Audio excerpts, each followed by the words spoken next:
l'exploitation, on est 3 associés. On exploite environ un peu plus de 200 hectares. Et notre exploitation est orientée production bovin-viande. C'est notre production.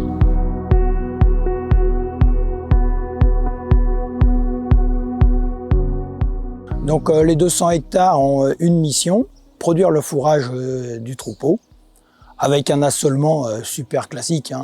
Des prairies, une centaine d'hectares.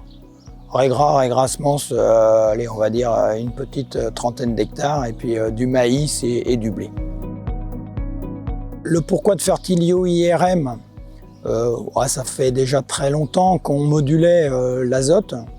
Alors au départ, ça a démarré sur une modulation sur le 3e apport, il me semble. Bon, c'était une étape, c'était génial, mais pour nous, c'était pas complètement abouti. Et on voulait aller plus loin. Il est vrai que les premières fois qu'on a réfléchi à Fertilio IRM, donc ça fait déjà aussi quelques années, le fait de présenter une exploitation où la culture principale était l'herbe, mais on semblait pas cocher à la démarche, quoi. Sauf que nous, dans notre raisonnement, on se disait, nos bovins, ils ont un potentiel génétique, on analyse nos fourrages, on fait nos rations avec un objectif final. Et nos sols, on avait quelques analyses de sol comme tout le monde, mais quelques analyses sur 200 hectares, ça semblait un peu juste. Et Fertilio IRM, le fait d'analyser profondément l'ensemble des surfaces, ça nous semblait opportun. Donc on a continué à réfléchir. On a recueilli le témoignage de copains qui ont débuté Fertilio IRM, donc on avait déjà des premiers retours. Certains sont aussi éleveurs de bovins, donc on a pu comparer.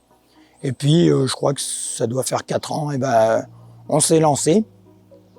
Alors c'est vrai que des fois, on ne fait pas obligatoirement les choses à moitié, on a tout mis, quoi. Comme on y croit bien, on a eu la chance de s'agrandir à l'automne dernier. Toutes les surfaces qu'on a reprises, on les a repassées à la moulinette de l'IRM, quoi. Le bilan que l'on en ressort, bon alors 4 ans, c'est court, faut être modeste.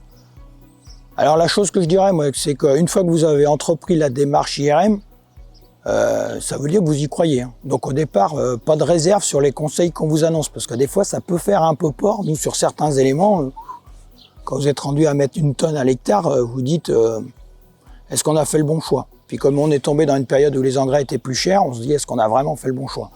On y est allé à fond, et là on voit que les précos pour donc ça doit être le 4e automne, on voit déjà des réductions par endroit. Ça commence à être intégré, donc c'est plutôt, à notre avis, positif. Par contre, ce qu'on a constaté, nous, c'est que où on a vraiment gagné, je crois que c'est sur la partie herbe. On remet de la chaux qu'on module, qu'on ne mettait pas obligatoirement, ou pas de la même manière.